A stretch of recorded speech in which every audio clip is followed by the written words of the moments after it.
Hi friend, welcome to game of winning. आज की इस वीडियो में काफ़ी सारी इंटरेस्टिंग अपडेट्स होने वाली हैं। तो शुरुआत कर लेते हैं टोमासो सिएम्पा के बारे में। टोमासो सिएम्पा को WWE ने ऑफिशियली WWE की वेबसाइट पे रोस्टर पेज के एलुमनी सेक्शन में मूव कर दिया है। यहाँ से क्लियर है कि टोमासो सिएम्पा WWE छोड़ चुके हैं। अब आपको बता दूं एलुमनी सेक्शन क्या होता है। एलुमनी सेक्शन वो होता है जहाँ पे उन सुपरस्टार को रखा जाता है जो कि या तो WWE से रिटायर हो चुके हैं या WWE छोड़ के किसी और कंपनी में जा चुके हैं। तो एक सेक्शन होता है एलुमनी सेक्शन, वहाँ पे उन सुपरस्टार को डाला जाता है। तो टोमासो सिएम्पा एक्टिव सुपरस्टार की लिस्ट से हटके एलुमनी सेक्शन में आ गए हैं। अभी कुछ दिन पहले टोमासो सिएम्पा ने अपने सोशल मीडिया अकाउंट पर अनाउंस करा था कि वो अपना कॉन्ट्रैक्ट रिन्यू नहीं करेंगे और उन्होंने अपने 10 साल के करियर में फैंस और जो साथ करने वाले जो कलीग्स थे उन सभी को थैंक्स कहा। वहीं आपको बता दूं टोमासो सिएम्पा का कॉन्ट्रैक्ट जनवरी 2026 में ही एंड हुआ है, जो कि रिन्यू नहीं हुआ है। टोमासो सिएम्पा खुद WWE में कंटिन्यू करने के मन में नहीं थे। तो all the best Tommaso Ciampa को फ्यूचर के लिए, और मुझे लगता है कि टोमासो सिएम्पा जल्दी हमें AEW के साथ दिखाई देंगे रेसल करते हुए। नेक्स्ट बात कर लेते हैं सऊदी अरेबिया में होने वाले रॉयल रंबल के बारे में। जैसा कि स्टेडियम में दिख रही तैयारियों से ये तो कहीं ना कहीं दिख रहा है कि रॉयल रंबल WWE का बहुत बड़ा इवेंट होने वाला है। पर PW insider the backstage talk eight raw was that the royal rumble production will easily be the biggest WWE has ever done in Saudi Arabia. The production plans were described as being on a WrestleMania level scale. PW insider ने बताया है कि raw में backstage इस तरह की बातें हो रही थी कि रॉयल रंबल का प्रोडक्शन सऊदी अरेबिया में WWE का अब तक का सबसे बड़ा इवेंट में से एक होगा। प्रोडक्शन प्लान को रेसलमेनिया लेवल का बताया जा रहा है। आपको बता दूं रेसलमेनिया के लेवल का मुझे तो उससे भी बड़ा लग रहा है। अब इवेंट के बड़े होने के लिए WWE से ज़्यादा सऊदी अरेबिया को क्रेडिट दिया जाना चाहिए। अगर WWE ही सब कर रही है तो सभी इवेंट्स में कर लेना। यूरोप गई थी, यूरोप में कर ले। अभी कुछ दिन पहले पेपर व्यू में वहाँ भी कर ले। मुझे लगता है इसके लिए सऊदी अरेबिया को क्रेडिट दिया जाना चाहिए। और कहीं ना कहीं सऊदी अरेबिया WWE को दिखाना चाह रही है कि देखो इवेंट ऐसे कराए जाते हैं। और अब अंदाजा लगा लो कि नेक्स्ट ईयर रेसलमेनिया 43 कैसा होगा, कितना ह्यूज होगा। और ऐसा करके सऊदी अरेबिया WWE को और नेगोशिएट कर पाएगी कि सऊदी में ज़्यादा से ज़्यादा इवेंट कराओ। भाई देख रहे हो हम कितना बड़ा बना रहे हैं तुम्हारे पेपर व्यू को। नेक्स्ट बात कर लेते हैं NJPW के ईविल के बारे में। इनके WWE में आने के चांसेस नजर आ रहे हैं और इस तरह की अपडेट्स भी सामने आ रही हैं। फाइटफुल सेलेक्ट की माने तो NJPW के जो सुपरस्टार हैं Evil has recently been backstage at multiple WWE events and there have reportedly been talks between both side.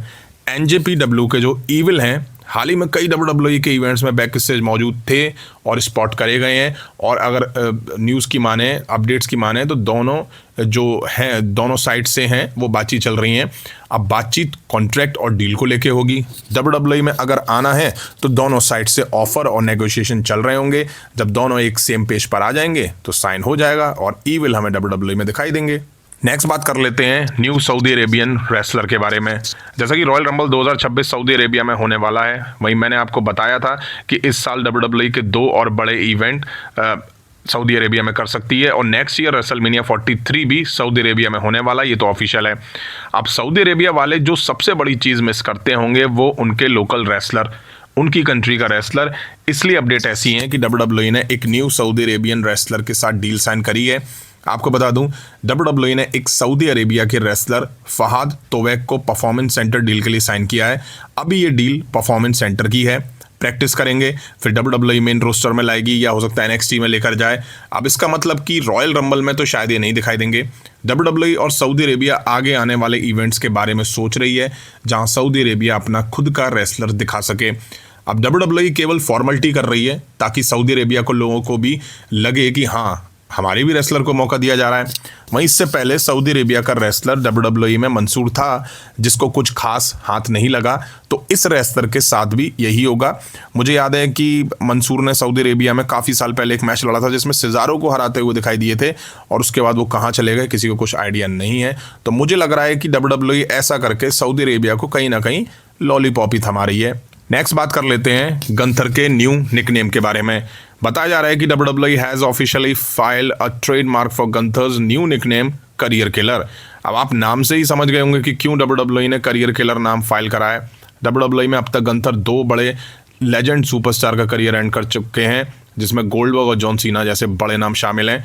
शायद यही वजह है गंथर के न्यू निकनेम के पीछे।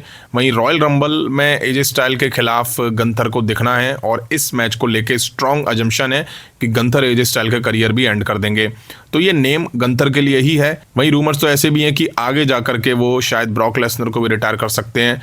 तो वाकई WWE गंथर को करियर किलर ही बना रही है। सबका करियर खत्म करने का ठेका WWE ने गंथर को दिया हुआ है। नेक्स्ट बात कर लेते हैं जॉन सीना और एजे स्टाइल के बारे में। जैसा कि रिपोर्ट्स हैं, रूमर्स हैं कि एजे स्टाइल का करियर एंड होने वाला है रॉयल रंबल में, जहां गंथर उनको हरा के रिटायर कर देंगे।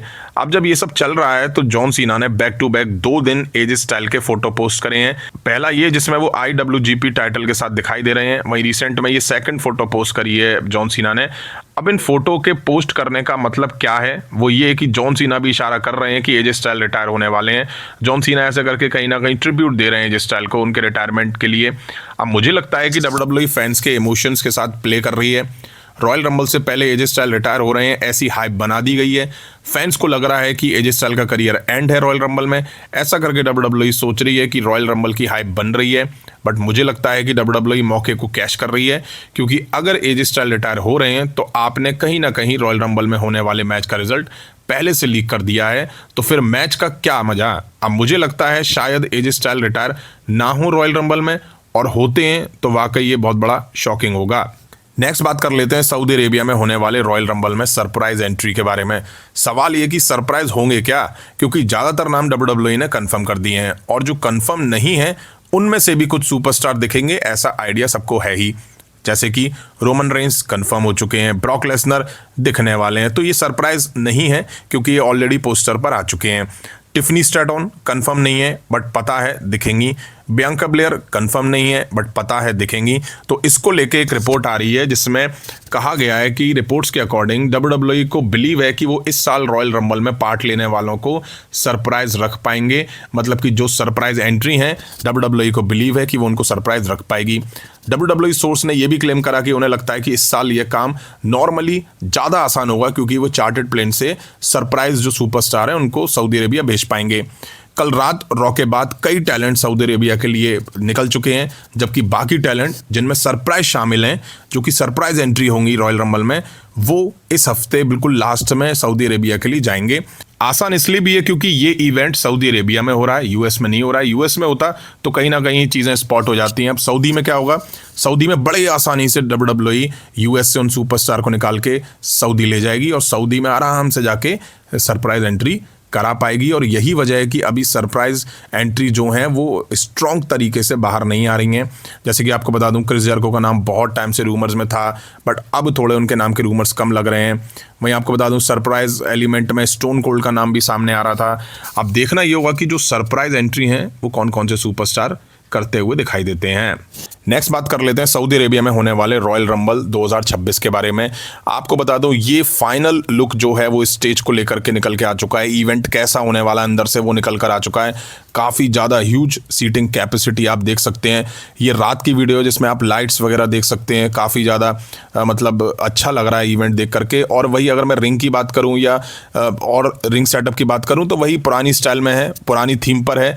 जैसे कि इससे पहले हमने सऊदी के इवेंट में देखी है, रिंग के चारों तरफ बड़े बड़े पिलर, उस पे ऊपर स्क्रीन वगैरह, ये सब हम पहले भी WWE के कई सारे इवेंट में देख चुके हैं। क्राउन जूल में देख चुके हैं, हम नाइट ऑफ चैंपियंस में देख चुके हैं। वहीं आपको बता दूं, ये वीडियो जो है वो थोड़ी शाम की वीडियो है। इसमें लाइटिंग वगैरह आपको नहीं दिखाई देंगी, इसमें आपको और अच्छी चीज़ें दिखाई देंगी। सीटिंग कैपेसिटी दिखाई देगी आपको इसमें अच्छे से। वहीं आप देख सकते हैं रिंग के ऊपर जो स्क्रीन वगैरह लगी हैं या जो एंट्रेंस पे स्क्रीन लगी हुई हैं, उसमें सुपरस्टार की एंट्री और म्यूज़िक वगैरह चेक करा जा रहा है कि चीज़ें सब अच्छे से काम कर रही हैं कि नहीं कर रही हैं। वहीं आप आसपास क्रेन भी देख रहे होंगे, इसमें क्रेन वगैरह लास्ट टचअप वगैरह करती हुई दिखाई दे रही हैं। तो ये वाकई ह्यूज होने वाला है।